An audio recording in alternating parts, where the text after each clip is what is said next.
ಎಲ್ಲರಿಗೂ ನಮಸ್ತೆ, ಮಾಂತರಗ್ಲ ನಮಸ್ಕಾರ. ಇವತ್ತು ನಾನು ಮಕ್ಕಳು ಇಷ್ಟಪಡುವಂಥ ಒಂದು ಡಿಶ್ ಮಾಡ್ತಾ ಇದ್ದೇನೆ. ದೋಸೆ ಚಪಾತಿ ಬೇಡ ಅಂತ ಹೇಳುವ ದಿವಸ 3-4 ಬಗೆಯ ತರಕಾರಿ ಉಪಯೋಗಿಸಿ ಹಬೆಯಲ್ಲಿ ಬೇಯಿಸಿ ಮಾಡುವ ಈ ರೆಸಿಪಿ ಮಾಡಿ ಮಕ್ಕಳಿಗೆ ಸರ್ಪ್ರೈಸ್ ಕೊಟ್ಟು ನೋಡಿ. ಐತಾಳ್ಸ್ ಕಿಚನ್ ಎಲ್ಲ ವೀಕ್ಷಕರಿಗೆ ಸ್ವಾಗತ. ವೆಜಿಟೇಬಲ್ ಮೊಮೋಸ್ ಮತ್ತು ಅದಕ್ಕೆ ಕಾಂಬಿನೇಷನ್ ಆಗಿ ಸ್ಪೈಸಿ ಚಟ್ನಿ ತಯಾರಿಸೋಣ. ವಿಧಾನ ನೋಡೋ ಬದಲು ಚಾನಲ್ ಸಬ್ಸ್ಕ್ರೈಬ್ ಆಗಿ. ಮೊದಲಿಗೆ ಮೊಮೋಸ್ನ ಒಳಗಡೆ ಫಿಲ್ಲಿಂಗ್ಸಿಗೆ ರೆಡಿ ಮಾಡಿಕೊಳ್ಬೇಕು. ಅದಕ್ಕೆ ಸ್ವಲ್ಪ ಸ್ಪ್ರಿಂಗ್ ಆನಿಯನ್ ಕಟ್ ಮಾಡಿ ಇಟ್ಟುಕೊಂಡಿದ್ದೇನೆ. ಹಾಗೆ ಒಂದು ಕ್ಯಾಪ್ಸಿಕಮ್ ಕೂಡ ಸಣ್ಣದಾಗಿ ಕಟ್ ಮಾಡಿ ಇಟ್ಟುಕೊಂಡಿದ್ದೇನೆ. 2 ನೀರುಳ್ಳಿ ಕಟ್ ಮಾಡಿಕೊಳ್ಳೋಣ. ಈ ರೀತಿಯಾಗಿ ಚಾಪರ್ ಇದ್ದರೆ ಸಣ್ಣದಾಗಿ ಕಟ್ ಮಾಡಲಿಕ್ಕೂ ಸುಲಭ ಆಗ್ತದೆ. ಈಗ ಗ್ಯಾಸಲ್ಲೊಂದು ಬಾಣಲೆ ಇಟ್ಟುಕೊಂಡಿದ್ದೇನೆ. ಅದಕ್ಕೆ ಸ್ವಲ್ಪ ಎಣ್ಣೆ ಹಾಕ್ಕೊಂಡಿದ್ದೇನೆ. ಹಾಗೆ ಒಂದು ಬೆಳ್ಳುಳ್ಳಿಯನ್ನು ಸಿಪ್ಪೆ ತೆಗೆದಾದ್ರೆ ಎಸಳು ಬಿಡಿಸಿಟ್ಟಿದ್ದೇನೆ. ಅದನ್ನು ಕೂಡ ಹಾಕ್ಕೊಂಡು ಒಮ್ಮೆ ಫ್ರೈ ಮಾಡಿಕೊಳ್ಳೋಣ. ಕಲರ್ ಸ್ವಲ್ಪ ಚೇಂಜ್ ಆದಮೇಲೆ ಇದಕ್ಕೆ ಕಟ್ ಮಾಡಿದ ಕ್ಯಾಪ್ಸಿಕಮ್ ಮತ್ತು ನೀರುಳ್ಳಿಯನ್ನು ಹಾಕ್ಕೊಂಡು ಫ್ರೈ ಮಾಡಿಕೊಳ್ಬೇಕು. ಎಲ್ಲವನ್ನು ಆದಷ್ಟು ಸಣ್ಣದಾಗಿ ಕಟ್ ಮಾಡಿಕೊಳ್ಳಿ. ಚೆನ್ನಾಗಿ ಫ್ರೈ ಮಾಡಿಕೊಳ್ಳೋಣ. ಇನ್ನು ಇದಕ್ಕೆ 1 ಇಂಚು ಗಾತ್ರದ ಶುಂಠಿಯನ್ನು ಕಟ್ ಮಾಡಿ ಜಜ್ಜಿದ್ದೆ ಇಟ್ಟುಕೊಂಡಿದ್ದೆ, ಅದನ್ನು ಕೂಡ ಹಾಕ್ಕೊಳ್ತೇನೆ. ಹಾಗೆ 2 ಹಸಿಮೆಣಸು ಹಾಕ್ಕೊಂಡಿದ್ದೇನೆ. 2 ಕ್ಯಾರೆಟ್ ತುರಿದು ಇಟ್ಟಿದ್ದೆ, ಅದನ್ನು ಕೂಡ ಹಾಕ್ಕೊಳ್ತೇನೆ. ಒಮ್ಮೆ ಚೆನ್ನಾಗಿ ಮಿಕ್ಸ್ ಮಾಡಿಕೊಳ್ಳೋಣ. ಹಾಗೆ ಒಂದು ಮೀಡಿಯಂ ಗಾತ್ರದ ಕ್ಯಾಬೇಜನ್ನು ಕೂಡ ತುರಿದು ಹಾಕ್ಕೊಂಡಿದ್ದೇನೆ. ನಾನು ಇದನ್ನು ಸಣ್ಣ ಕಟ್ ಮಾಡಿ ಬೇಕಾದ್ರೂ ಹಾಕ್ಕೊಳ್ಬೋದು. ನಾನು ತುರಿದು ಹಾಕ್ಕೊಂಡಿದ್ದೇನೆ. ಚೆನ್ನಾಗಿ ಮಿಕ್ಸ್ ಮಾಡಿಕೊಳ್ಳೋಣ. ಇಲ್ಲಿ ತರಕಾರಿಗೆ ನೀರು ಹಾಕಿ ಬೇಯಿಸಲಿಕ್ಕಿಲ್ಲ. ಈ ರೀತಿಯಾಗಿ ಮಗುಚುವಾಗವೇ ಅದು ಸ್ಮೂತ್ ಆಗ್ತದೆ. ಅಷ್ಟಾದರೆ ಸಾಕು. 20%ನಷ್ಟು ಅದರ ಕ್ರಂಚಿನೆಸ್ ಹಾಗೇ ಇರಬೇಕು. ಆಗ ಈ ರೆಸಿಪಿಗೆ ಒಳ್ಳೆ ರುಚಿ. 3-4 ನಿಮಿಷ ಮಗುಚ್ತಾ ಇದ್ದ ಹಾಗೆ ಈ ಹದಕ್ಕೆ ಬರ್ತದೆ. ಇಷ್ಟಾದರೆ ಸಾಕು. ಇದಕ್ಕೆ 1 ಸ್ಪೂನಷ್ಟು ಬ್ಲ್ಯಾಕ್ ಪೆಪ್ಪರ್ ಪೌಡರ್ ಹಾಕ್ಕೊಳ್ಬೇಕು. ಹಾಗೆ ರುಚಿಗೆ ತಕ್ಕಷ್ಟು ಉಪ್ಪು ಹಾಕ್ಕೊಳ್ಳೋಣ. ಸಾಲ್ಟ್ ಮತ್ತು ಪೆಪ್ಪರ್ ಪೌಡರ್ ಎಲ್ಲ ಕಡೆ ಮಿಕ್ಸ್ ಆಗುವ ರೀತಿಯಲ್ಲಿ ಮಗುಚಿಕೊಳ್ಳೋಣ. ಹಾಗೆ 2 ಸ್ಪೂನಷ್ಟು ಸೋಯಾ ಸಾಸ್ ಕೂಡ ಹಾಕ್ಕೊಳ್ಬೇಕು. ಇನ್ನು ಇದಕ್ಕೆ ಸ್ಪ್ರಿಂಗ್ ಆನಿಯನ್ ಕಟ್ ಮಾಡಿ ಇಟ್ಟುಕೊಂಡಿದ್ದೇವಲ್ಲ, ಅದನ್ನು ಕೂಡ ಹಾಕ್ಕೊಳ್ಳೋಣ. ಇದನ್ನು ಕೊನೆಯಲ್ಲೇ ಹಾಕ್ಕೊಳ್ಬೇಕು. ಆಗ ಇದಕ್ಕೆ ಒಳ್ಳೆ ಪರಿಮಳ ಮತ್ತು ರುಚಿ.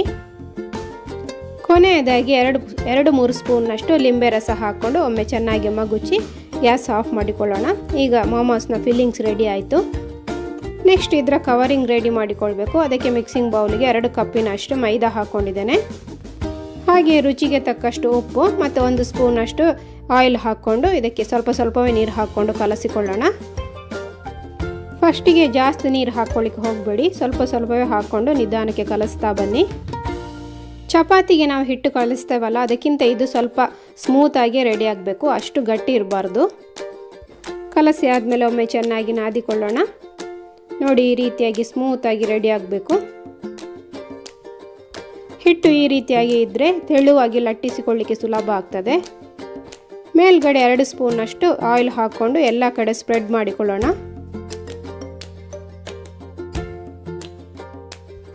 ಇನ್ನು ಇದನ್ನು ಮುಚ್ಚಿ 10 ನಿಮಿಷ ಆದರೂ ಹಾಗೆ ಬಿಡಬೇಕು. ಈ ಸಮಯದಲ್ಲಿ ಇದಕ್ಕೆ ಒಂದು ಚಟ್ನಿ ರೆಡಿ ಮಾಡಿಕೊಳ್ಳೋಣ. ಚಟ್ನಿ ಮಾಡಲಿಕ್ಕೆ ಮೀಡಿಯಂ ಗಾತ್ರದ 3 ಟೊಮೆಟೊ ಹಾಗೆ 4-5 ಬ್ಯಾಡಗಿ ಮೆಣಸನ್ನು ನಾನು ಬೇಯಲಿಕ್ಕೆ ಇಟ್ಟಿದ್ದೇನೆ. ಹಾಗೆ ಒಂದು ಸಣ್ಣ ತುಂಡು ಶುಂಠಿ ಕೂಡ ಹಾಕ್ಕೊಂಡಿದ್ದೇನೆ. ಇದು ಚೆನ್ನಾಗಿ ಬೆಂದ ಮೇಲೆ ಆರಲಿಕ್ಕೆ ಬಿಡೋಣ. ಬೇರೆ ತಯಾರಿ ಮಾಡಿಕೊಳ್ಬೇಕು. ಬಾಣಲೆಗೆ 4-5 ಎಸಳಿನಷ್ಟು ಬೆಳ್ಳುಳ್ಳಿ, 2 ನೀರುಳ್ಳಿಯನ್ನು ಹಾಕ್ಕೊಂಡು ಫ್ರೈ ಮಾಡಿಕೊಳ್ಳೋಣ. ಇನ್ನು ಇದಕ್ಕೆ 1 ಸ್ಪೂನ್ನಷ್ಟು ಬಿಳಿ ಎಳ್ಳು ಹಾಕ್ಕೊಂಡು ಫ್ರೈ ಮಾಡಿಕೊಳ್ಬೇಕು. ನೀರುಳ್ಳಿಯ ಕಲರ್ ಚೇಂಜ್ ಆಗುವಷ್ಟು ಫ್ರೈ ಮಾಡಿಕೊಳ್ಬೇಕು. ಇದು ಆರಿದ ಮೇಲೆ ಇದನ್ನು ಮಿಕ್ಸಿ ಜಾರಿಗೆ ಹಾಕ್ಕೊಳ್ಬೇಕು. ಹಾಗೆ ಬೇಯಿಸಿಟ್ಟುಕೊಂಡಿದ್ದ ಟೊಮೆಟೊ ಮತ್ತು ಮೆಣಸು ಕೂಡ ಹಾಕ್ಕೊಳ್ಬೇಕು. ಇನ್ನು ಇದನ್ನು ನೈಸಾಗಿ ಪೇಸ್ಟ್ ಮಾಡಿ ತರ್ತೇನೆ. ಈ ಹದಕ್ಕೆ ಇರಲಿ. ಇನ್ನು ಇದಕ್ಕೆ ಪುನಃ ರುಚಿಗೆ ತಕ್ಕಷ್ಟು ಉಪ್ಪು ಹಾಗೆ 1 ಸ್ಪೂನಷ್ಟು ಟೊಮೆಟೊ ಸಾಸ್ ಹಾಕ್ಕೊಳ್ಬೇಕು. ಇದನ್ನು ಹಾಕಿ ನೋಡಿ, ಒಳ್ಳೆ ರುಚಿ ಆಗ್ತದೆ. ಪುನಃ ಒಮ್ಮೆ ಮಿಕ್ಸಿ ಮಾಡಿ ತರೋಣ. ನೋಡಿ, ಒಳ್ಳೆ ಕಲರ್ ಬಂದಿದೆ. ಕಲಸಿ ಇಟ್ಟಿದ್ದ ಹಿಟ್ಟಿನಿಂದ ಸಣ್ಣ ಗಾತ್ರದ ಉಂಡೆ ತಗೊಂಡು ಅದು ಲಟ್ಟಿಸಿಕೊಳ್ಬೇಕು. ಪೂರಿಯ ಗಾತ್ರದಲ್ಲೇ ಲಟ್ಟಿಸಿಕೊಳ್ಳಿ. ಸ್ವಲ್ಪ ತೆಳುವಾಗಿ ಲಟ್ಟಿಸಿಕೊಳ್ಳಿ. ಒಳಗಡೆ ಇನ್ನು ತರಕಾರಿಯ ಮಿಶ್ರಣ ಇಟ್ಟುಕೊಳ್ಳೋಣ.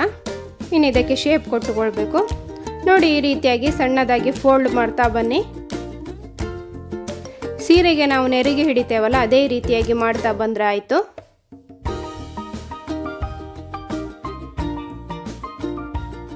ಇನ್ನು ಎಲ್ಲವನ್ನು ಒಟ್ಟಿಗೆ ಸೇರಿಸಿ ಈ ರೀತಿಯಾಗಿ ಪ್ರೆಸ್ ಮಾಡಿಕೊಂಡು ಶೇಪ್ ಕೊಡಿ. ಈಗ ಇದು ರೆಡಿ ಆಯಿತು.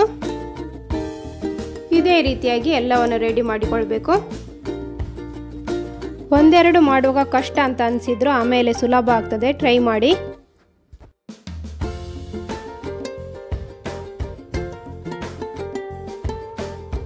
ಎಲ್ಲ ರೆಡಿ ಆದಮೇಲೆ ಇದನ್ನು ಇಡ್ಲಿ ಪಾತ್ರೆಯಲ್ಲಿ 25ರಿಂದ 30 ನಿಮಿಷದಷ್ಟು ಸ್ಟೀಮ್ ಮಾಡಿಕೊಳ್ಬೇಕು.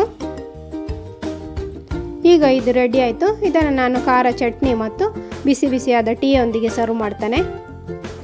ಇಡ್ಲಿ ದೋಸೆ ಬೇಡ ಅಂತ ಅನಿಸಿದರೆ ಬೆಳಗಿನ ತಿಂಡಿಗೂ ನೀವು ಮಾಡ್ಬೋದು. ಇಲ್ಲದಿದ್ದರೆ ಸಂಜೆ ಟೀ ಸಮಯಕ್ಕೆ ನೀವು ಟ್ರೈ ಮಾಡಿ ನೋಡಿ. ಈ ಸುಲಭದ ವಿಧಾನ ನಿಮಗೆಲ್ಲರಿಗೂ ಇಷ್ಟ ಆದರೆ ಲೈಕ್, ಶೇರ್, ಕಮೆಂಟ್ ಮಾಡಿ. ಹಾಗೆ ಚಾನಲ್ ಸಬ್ಸ್ಕ್ರೈಬ್ ಆಗಲು ಮರಿಬೇಡಿ. ನಾನು ರತಿಕಾ. Thank you. ಬಾಯ್.